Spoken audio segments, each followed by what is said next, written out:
A lot of the people who watched me at the beginning, I played games with them. The guy who's been around, that was probably Alex, my community manager. PUBG was a big time for my channel. A lot of people found me through that. I met Aculite. He showed me some cool tricks. He helped teach me a lot. That was the thing that I always appreciated about Aculite is like I wasn't the best player, but he helped to teach me a lot about, especially like mouse and keyboard, because I was not very good. He plays mouse and keyboard for, you know, his whole life pretty much. So I got to learn a lot from him. And then he played with Tom, and I played with Tom a couple times. Tom only had like 4,000 or 5,000 subscribers, so, you know, now he's at like 700,000, which is insane. Anyways, we started to play together more, and then after that, Tom, I think, played with Fuglet. We ended up playing together more and more. It wasn't like all the time. It was just here and there, and then as stuff came up, but I probably played with Aculite the most. For the most part, I've always done stuff solo, especially for the first 6 years of my content. I really didn't play or do that much like collaborating with other people. Back in Warzone 1, I played a lot more squad stuff, but the demand for it was insane. You know, like everybody wanted to see some good high kill wins, some gameplays.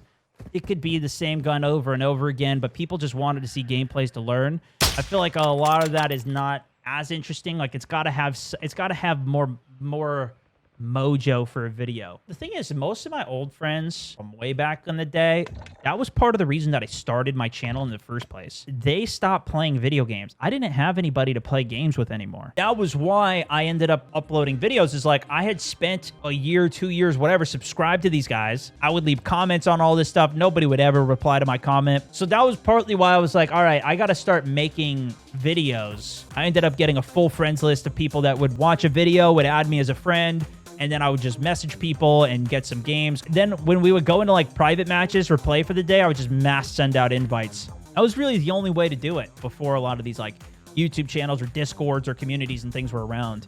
That led into way more people to play with.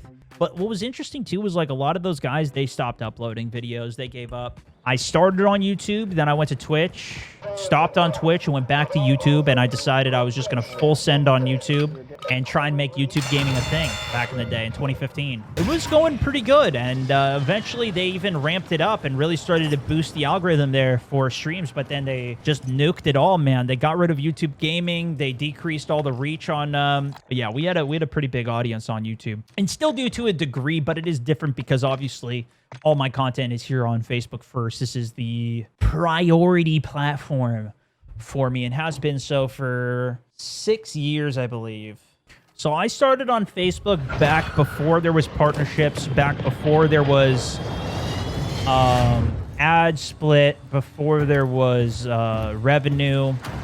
Even in my old videos on YouTube, I would say, go follow me on Twitter and Facebook, because I posted on Facebook quite a bit. And this is what I always said to everybody in those videos, any other creators that I met, anything, is like, and even the people at Facebook, is like, look, I treat it as an investment of if I can build a community here and get views and create content that people watch and make an audience around that. I knew the value of it, and I had seen other people build audiences in so many different ways. And that's why I would tell everybody, you know, start a channel, do whatever. And for like 6 months, nobody would do it. Nobody was doing it. And then eventually, you know, Facebook kept ramping up their program. They saw how much success I was having on it. And they're like, all right, let's create a partner program. So that's like, if you guys remember, when Darkness and tons of people, Mrs. May, Doom49, a lot of these guys came over and got a partnership on Facebook, and that was kind of the first rollout of the program. Even at that first stream they did too, there was like 40 people that were part of the first wave of people that joined in, and that day everybody did a stream from like this cool headquarters thing that they had made and branded up and made cool computers and stuff for. And I didn't even stream that day. I just promoted other people that were joining. I wanted it to be like, you know, let's blow up some of these other creators. Let's get more people involved in this, because there's only so far that I can take things myself, right? Like, there has to be a bigger ecosystem. It's like Ninja going over to Mixer back in the day. People would just go there to watch one person, and then as soon as Ninja was done streaming, everybody would leave. And I saw it as like it needed to have the ecosystem of what Twitch, what YouTube has, what these other platforms that I know and love have.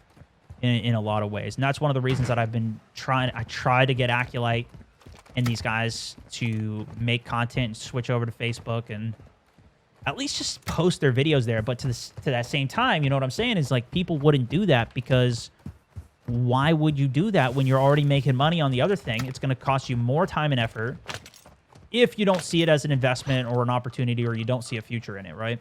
I get where all of these guys are coming from, and it's very different of a perspective that I took, and it very well could have not worked out as well. That was also when, like, because I was actually having a partnership with Facebook, I canceled my Twitch partnership. What I try and do with my content these days, obviously, I started on YouTube. That's where I started creating content, but now I create everywhere. Some people only follow me on Instagram, and they don't care. They don't watch any of my full-length videos.